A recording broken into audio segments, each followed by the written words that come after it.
ఇరాన్‌కి చెందిన ఐఆర్‌జీసీ 3 నౌకల మీద అంటే హార్మోజ్ జలసంధిలో ప్రయాణిస్తున్నటువంటి 3 నౌకల మీద జరిగినటువంటి దాడికి సీజ్ ఫైర్ ఎత్తేసినటువంటి అమెరికా ఇరాన్ మీద కూడా దాడి చేసింది.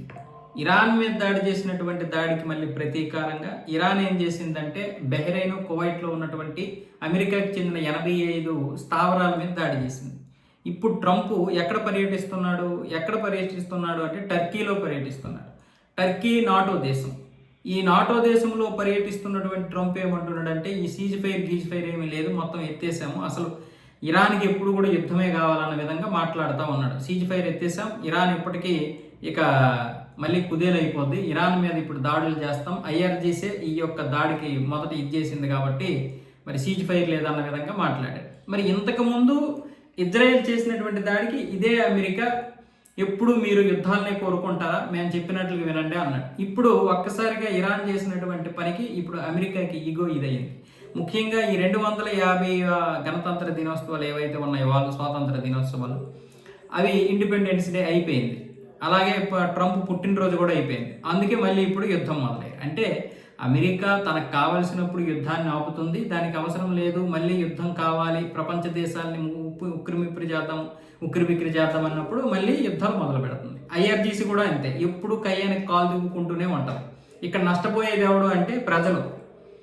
ఐఆర్జీసీకి ఎప్పుడు ఏదో ఒకటి కావాలి, తన యొక్క స్వార్థం కోసం అది ఉంటుంది ఇరాన్లో. తనకి ఇప్పుడు అధికారం కావాలి, మస్తబా ఖమేని పూర్తిగా ఉండకూడదు. మస్తబా ఖమేని ఉంటే ఆ ఖమేని పేరు చెప్పుకొని ఇప్పుడు ఐఆర్జీసీ మొత్తం నడిపిస్తుంది కదా. ఎప్పుడైతే అయాతుల్లా అలీ ఖమేని చనిపోయాడో, మస్తబా ఖమేనికి తీవ్ర గాయాలయ్యాయో ఆయన పడుకోబెట్టేశారు, మొత్తం ఐఆర్జీసీ నడిపిస్తుంది. చివరికి వీళ్ళు ఏం చేశారు అంటే ఇక్కడ విదేశాంగ మంత్రి అబ్బాస్ అరాగ్జీని కూడా తొలగించాలనుకున్నారు, మరి ఏమైందో తెలియదు, ఆయన అయితే తొలగించలేకపోయారు. అధ్యక్షుడిని కూడా పెజిస్కియాన్ని కూడా తొలగించాలనుకున్నారు. మొత్తానికి ఇదంతా రాజీ చేసినట్టున్నారు మొత్తం లోపల. అటు అమెరికా కూడా తన స్వార్థంతో పనిచేస్తుంది. ఇజ్రాయెల్ తన ఉనికి కోసం పోరాడుతున్నప్పుడు ఇదే అమెరికా అధ్యక్షుడు ట్రంప్ తన యొక్క ఏదైతే అమెరికాకి చెందినటువంటి న్యూస్ పత్రికలు ఉంటాయో అలాగే మీడియా ఉంటుందో మీడియాతోటి ఏమొచ్చేసి ఇజ్రాయెల్ మీద తప్పుడు తడకలు రాయించాడు మొన్నటి వరకు. ఇప్పుడేమొచ్చేసి వీళ్ళకి అవసరం తీరిపోయేసరికి యుద్ధం మొదలు పెట్టేశారు. ఇరాన్ మీద ఏమొచ్చేసి వీళ్ళు కయ్యానికి కాలు దూకుతున్నారు. అంటే చూడండి, ఇటు ఇరాన్లో ఉన్నటువంటి ఐఆర్జీసీ అలాంటిదే, అమెరికా అలాంటిదే.